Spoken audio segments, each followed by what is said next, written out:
দেখো অবস্থাটা ও যা কবেন আমি শুনবো না।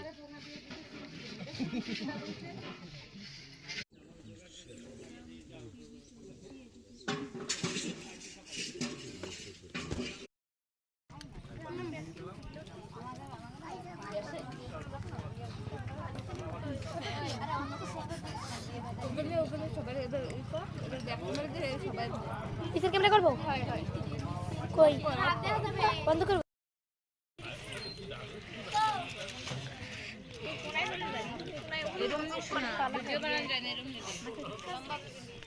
এরম বলি